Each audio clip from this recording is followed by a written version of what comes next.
Welcome, everybody, to episode 2 of the Infinite Energy podcast series. I'm Randy Fascinato. This is... Danny Mueller. And with us, special guest today, Paul Kealy. Did I say it right, Paul? You did. We were wondering how to pronounce your last name before you got here. Yeah. Good old Irishness. We nailed it. Yeah. We nailed it. Our first special guest in I'm honored. This the season. Thank you second so much. series. Yeah. Yeah, not bad, which I guess we should get into intros. That would be a good idea. Yeah, everybody They don't knows know who we are. Well, they probably know who he is. They definitely know about Sponge by now. You would think if they're living in the renewable space, they know. Maybe we should get Paul to tell us a little bit about Sponge. Absolutely. Thanks, gentlemen. So Sponge is a battery optimization company, and fundamentally our mission is to improve the return on investment in batteries and also to return the predictability of ROI for batteries. So the unique thing that we do is that we're a third-party controller. We can sit on top of almost any inverter battery combination, and we leverage forecasting about on-site consumption. So the actual consumption of electricity at the site, as well as on-site production. We're all living in the solar world, to make intelligent decisions about when to charge and discharge a battery. Because we're leveraging these forecasts, we can target multiple value vectors and we can bring in a lot more value for these battery projects. And that's kind of fundamentally what we're about. And we also help people model what these battery projects are going to do so that they can really easily bring those projects out to their customers and have a proposal that's going to win. Awesome. Nice. Are you Canadian? Sorry. Yeah. Are you a Canadian company? Yeah, our offices are right down at the bottom of Dufferin Street, right by the Canadian X. And we've been around for 5 years now, founded by our founder, Jeremy Lytle, who's, I believe, down in the warehouse right now doing some testing. So you wanted to keep him away. Yeah. The cool kids only, right? Yeah. The cool kids only. The sales boys. Yeah. Speaking of, your title is VP of Sales and Marketing. So why don't you tell our beautiful listeners a little bit about yourself and what you do at Sponge? Like, what's your area? Yeah, and how long you've been there as well. Yeah, absolutely. I joined up with Sponge just over a year ago now. And Sponge has some really, really brilliant engineers. And I think what I've fundamentally built a career out of is listening to engineers. And the joke is translating. Translating for engineers because, everybody needs to have a basic understanding of these very complex things that we're doing over at Sponge. So I've come in and I've drawn a lot of pictures and I've simplified a lot of sentences, and that's my day-to-day. I mean, we are dealing with you quite a lot, Danny, myself, or the rest of the sales team here. So we engage with you quite a lot on a lot of opportunities. Maybe if you don't mind, you've got a unique look at the market. I believe it's 3 types or 3 steps or 3 accessible markets. Maybe run us through basically what's coming across your desk of those 3. What do they look like? Yeah, absolutely. Well, you guys did a really good job, I thought, on the last podcast, which I listened to on the way over, of highlighting kind of the 3 verticals for batteries, right? So you talked about there's the residential market, and then there's this commercial industrial market, and then there's the protection market. And I think people have been viewing batteries for a very long time, primarily in that 3rd vertical. Right? They view batteries as this kind of thing that they can do for backup, for protection. And the core message that I want to get out on any podcast, any chance while we're talking today is that batteries can have really significant economic returns. Number one thing that we're suggesting that installers start looking for is when you bring in a new battery lead or you bring in a new lead, we're recommending that you look at the bill and evaluate if the demand charge is over 1/3 of the bill. And so why over 1/3? What that fundamentally means is that the peak power consumption at the individual site is significantly higher than the base load, the energy consumption. Now, of course, there's a number of more complex factors that we have to deal with as we're evaluating that. It comes down not just to the size of the peak or just the duration of the peak, but the frequency of the peaks that are going on and the predictability of those peaks. But ultimately, if we're looking for a really easy early indicator, we're suggesting that people look for 1/3 of the bill at least being related to demand charges. Second thing we want to talk about is kind of relating both to the Ontario and BC markets, where we've got this really strong incentive popping up. Here in Ontario, we've got the Save on Energy incentive for load displacement. And in BC, we're also seeing a 75%, up to a 75% incentive on load displacement projects. And so if we're going to be creating load displacement projects, it's a fantastic opportunity to bring batteries in, right? Now, fundamentally, when we think about adding batteries to load displacement projects, there's two things that we should be looking out for. The first is there a nighttime load that can consume the excess energy that battery has soaked up during the day? So we want to look for facilities that have that second shift, facilities that have significant heating and cooling loads that are going to have significant energy usage off sun. And then the second thing, of course, is specifically here in Ontario, we're looking for excess roof space because we run into this situation, and I don't know if you guys have come and spoken to a number of installers who are struggling with the load displacement incentive resulting in smaller jobs. Has that been something that you guys have come across? Mm-hmm. Yeah. Definitely. Yeah, so, if that's the case, then we can leverage a battery to increase the size of those jobs. Right now, you might have a job that was a net meter job that you were going to have a megawatt on that roof, but your client's asking for a load displacement job. All of a sudden, you're looking at 500 kilowatts, 400 kilowatts. So there's all this excess roof space. We can use a battery to help boost the size of that project, maybe back up to 600, 700 kilowatts. And that produces a really strong ROI opportunity that also increases the size of the job for the solar installer. And those load displacement programs, they're generally also tied with the ITC as well, right? So you can really... Yeah, absolutely. There's amazing opportunities to stack incentives right now. So, and in fact, there's a blog post on the Frankensolar website that we co-authored together. If anybody has any questions about how all these incentives stack, they can head right to the website, and we've broken down the math about how you can apply each of these incentives and how you can calculate that for your individual job. You were mentioning load displacement programs in BC and Ontario specifically. Would you expect that gets adopted by other provinces down the road, or like what are trends that we're seeing globally? Yeah, I think that's the expectation. Fundamentally, we kind of have to look at the market makers, the utilities, and when we look at the situation they're in, the last 20 years we've had very minimal load growth, right? Like around 1%. And now all of a sudden we're in this situation where we're seeing 7% load growth, 8% load growth. And I think one thing that people don't necessarily realize is that it's kind of easy to add kilowatt hours to the grid. It's easy to add energy. It's not necessarily that's going to be the problem for the grid, for the utilities. The problem is the power, is the capacity on the grid when they have to deal with sudden peaks. And I think that as time goes on, we're going to see spikes in charges relating to power. So demand charges are going to keep rising and keep rising. And that fundamentally is going to result in improving the economics for batteries, right? Because one of the biggest applications for batteries is always going to be peak shaving and reducing individual power consumption of sites. And I think other provinces are looking what's happening in Ontario and BC.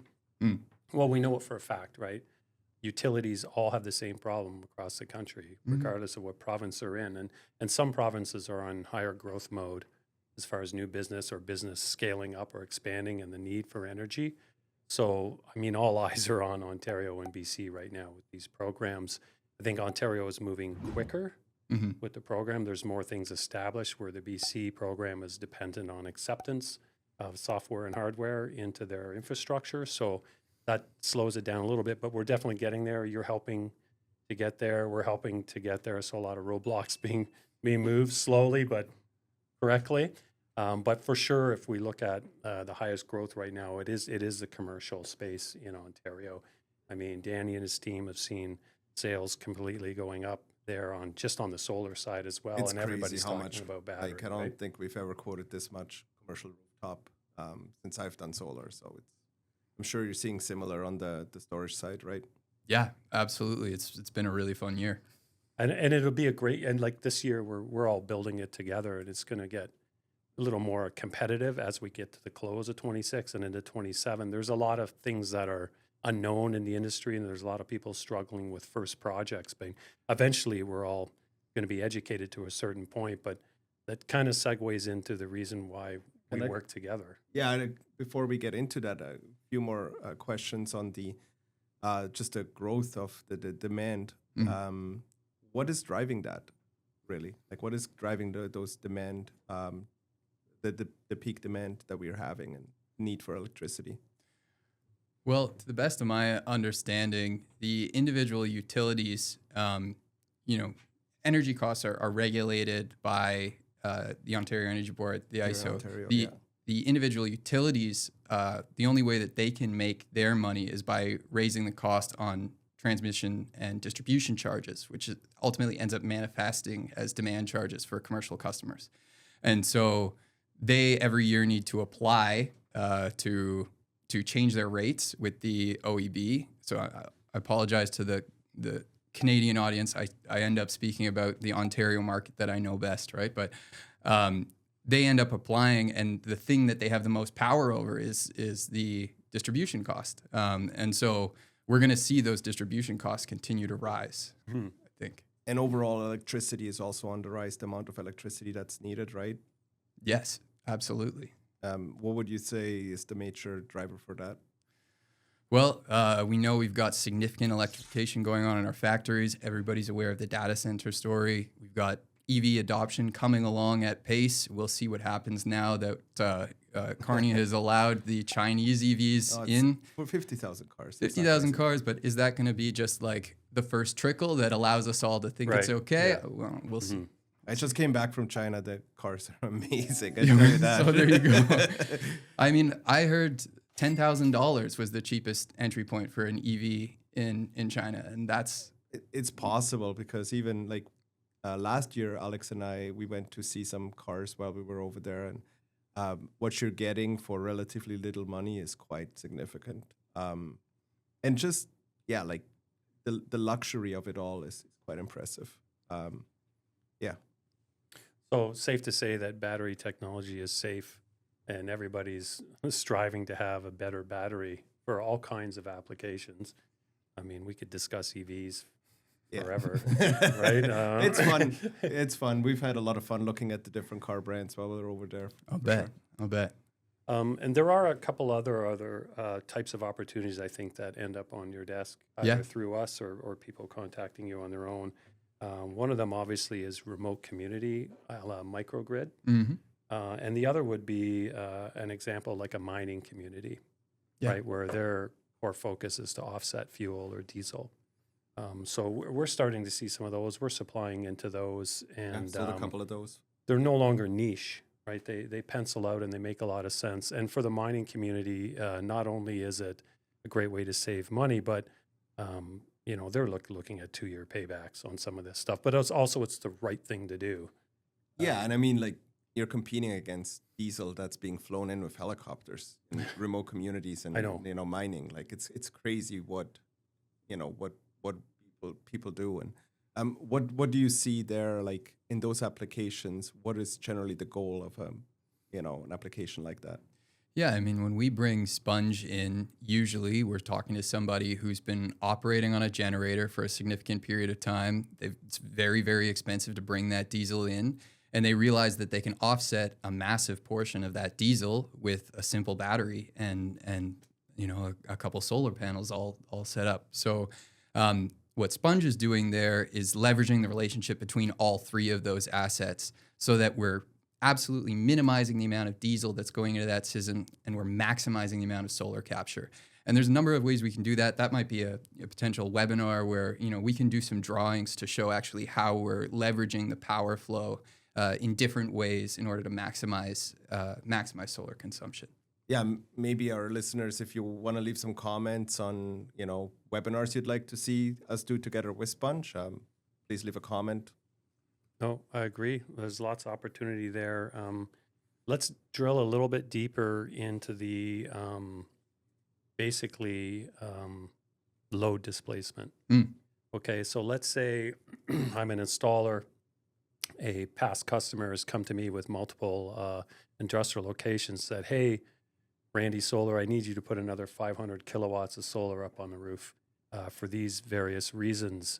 What is that conversation, or what should that conversation look like now? If I'm not used to positioning the battery in such a way, and we're trying to get people to away from traditional solar to incorporate the battery. And then for me also as the installer, my alarm bells go off because I think fundamentally I'm not in the right spot or the best position to sell them 500 kilowatts of solar. It's probably 150 plus a battery.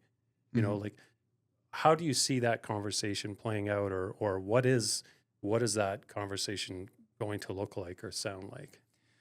Well, I think, traditionally when we think about pricing out a solar job, it's easy enough, right? You can kind of just, even before you've spoken too much to the customer, you can go and draw that out on the roof, and you can get a sense of what a good solar net meter project is going to look like. When it comes to battery, we do need to get a bit of a deeper and more intimate understanding of the business itself, because what we're doing is essentially carrying out arbitrage activities against electricity consumption. We're leveraging a storage space to make better use of their electricity consumption. And so when it comes to an installer having that conversation, it's about understanding what that electricity consumption profile looks like, to then have a deeper understanding of if there's going to be a really strong battery application there, if we're talking about the economic use case. And then secondarily, of course, there's always a question of, do you have assets that you need to have protected in the case of an outage? And there's where we can see these multiple value stacks starting to appear that really drive that battery sale. Yeah, that's what we're seeing on the residential side as well. Is there's two parts to it where you can you can get the protection, grid outages, right? You still have power when your neighbors don't, and then secondarily you can help pay for that battery system and that protection with arbitrage. Obviously, and I think in the commercial side, a lot of times it's even reversed. Yeah, Controlled costs of clean power.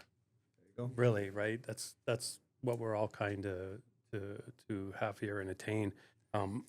So I wanted to go hop ahead. in just on that point on the residential, because we saw a really interesting job that we worked on with you guys recently for an agriculture job, where the farm itself was right on the threshold above that residential time of use space. So we leveraged the battery to bring their peak consumption down under that 50 kilowatt profile, so they could shift, so they could get a much better rate on the electricity they were selling on their net meter project. So above the 50 kilowatts, right, they're paying a flat rate of 12 cents for electricity coming in and going out. When we switch them down into that time of use rate class, now, well, during the day, while they're producing, selling electricity at 21 cents, they're paying for electricity at 8 cents coming in. So these thresholds often produce really, really strong opportunities to leverage the battery to extract significant amounts of extra value from That's an awesome one. project. I think one of the unknown or best secrets that came out in those early conversations, if I'm thinking about the right project, the dairy farm, was the fact that there was limited capability on the bus bar because there was so much solar there. When your tool saved the day because it removed that threshold being capped out on the bus bar, Exactly. which was amazing, right? Everybody went yes in the meeting. So it's kind of a no-brainer at that point, just on that alone. And then also, all of these projects are pretty much future ready with the Sponge tool sitting on there. So when the utility or programs shift or things change or terms and conditions change, it's a phone call to make changes happen on top of this equipment, and then still have that system completely tailored to that unique customer's case, which I think is win-win all day long. Yeah, and I have to hop in there. It's not even a phone call. As rate classes adapt across the nation, wherever we're deployed, we're going to know automatically, and we're going to be updating the strategy that we're executing with that battery to maximize across that rate class. So that's the big thing, the big additional value added of Sponge is because we're constantly recreating our vision of the future as well as our understanding of the individual rate classes. We're always optimizing to produce the best possible savings return for that battery. So whether that's tomorrow in the very clear case that we've mapped out, or 10 years down the road when, net metering isn't there, or we've got a VPP that we want to be a part of, all of that's going to get looped in, so you're always getting the maximum value out of your battery. And you can encourage your client to recognize that as well. We haven't talked about DERs or DERMs, but we know it's coming as well. And then having the Sponge tool sitting on top of the system automatically has people able to participate in programs like that when they come. And we know it's going to happen, right? I mean, these systems are going to be in place for 10 plus years, 20 plus years. The utility is going to move all around, and programs will come and go. And this is a fantastic way to keep everybody relevant with what's happening. So before we finish off, let's talk a little bit about why we're actually sitting together. What is the relationship with yourself, Sponge, and us here at Frankensolar? So Danny, why don't you give our listening group throwing me to the wolves here. Well, I can do it too, but No, it's good. Yeah, no, I mean, from our side, Alex and Abdel have identified that, having some form of mechanism to integrate into these programs and was really important. And I think we actually met Jeremy. I think it was like at a trade show a few years ago. We were, and this may be totally wrong, but that's how I remember it. Alex and Jeremy ran into each other at the airport in Calgary, I want to say. And, I think that's where the conversation kind of started. And I don't know what kind of happened behind closed doors between the two of them, but here we are. But yeah, that's from our side. Like, we definitely saw the value proposition, and I think we did a fair bit of testing early on with you guys over the last year and a bit.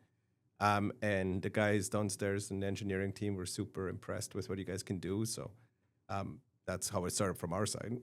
Yeah, Frankensolar has been a great friend to Sponge, and yeah, Jeremy has done some amazing work over the last 5 years developing a very, very powerful technology that I'm proud to work on every single day. So I think when it comes to the sales process and how we're hoping to work together these days, where we want to be able to bring in and add value to any individual sales process is helping installers make it really easy to calculate the ROI for a battery project, and seamlessly, so that they can present a solar project and a battery project as a single project with a clear ROI. Frankensolar has amazing knowledge about all facets of the individual technologies that are going to be deployed. They can help you understand the right technology for the right job, matching it to each of the individual requirements. And what we want to do is just help you evaluate, now you've got a good price on that battery, what is the ROI going to be? Because what are you going to make in terms of electricity savings as a result of adding this battery to your project? We can help you calculate that out, and we can collaborate together to form a really, really strong proposal that's going to build trust and close deals with clients. Yeah, from our side, like the amount of engineering work that Alex and Abdel are putting in, constantly bringing in the new products and working with the manufacturers to bring costs down, to find solutions that just work better and are more economical and are made for the Canadian, weather, which is a big topic, obviously. We have products that are really inexpensive now, rated to minus 40 degrees with full HVAC systems, etc. System actually going into northern Manitoba here with the Sponge Microgrid controller at the end of March. Okay. 312 kilowatt hours, 60 kilowatt peak, really interesting systems. And there's more coming. I think we're working on some 600 volt AC stuff as well. Excellent. Which is great to hear. That's a big gap in the market. Yeah. So, lots of stuff that Alex and Abdel are working on as well. Yeah, I mean, we we know that the Frankensolar team is rigorous in testing the technologies that they bring in. We've been through it. Did you see the testing they did outside on the Growat and the Fox? We posted some stuff on social media. They put out the battery systems at I think it was like minus 16 or something outside, and they put them outside for like 12 hours, and they tried to turn them on, and making sure everything works right. So that's the type of testing that Alex and Abdel do here to make sure stuff actually works in our climate. Yeah, excellent. Yeah, I can add my little bit there as being on the business development side. There's always that, as you go through each phase or each step of iteration of a deal, closing is you always want to verify that you're on the right path. Mm. Is this the right opportunity? Have we vetted it correctly? So we're going to do that in-house at Frankensolar with the developer. And then we're going to include our friends like Paul from Sponge, again, to make sure that we're vetting it again, secondary. Yes, we're all on the right path. And then we're going back to the customer to ask for a little more information. And then we do a third set of vetting.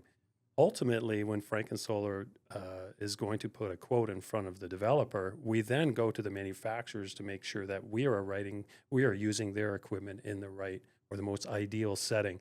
So there's 4 steps of verification before the ratepayer gets the proposal from the EPC or the developer. That just doesn't happen, right? I mean, this is a pretty unique thing, and we've seen it working well, and it works quickly.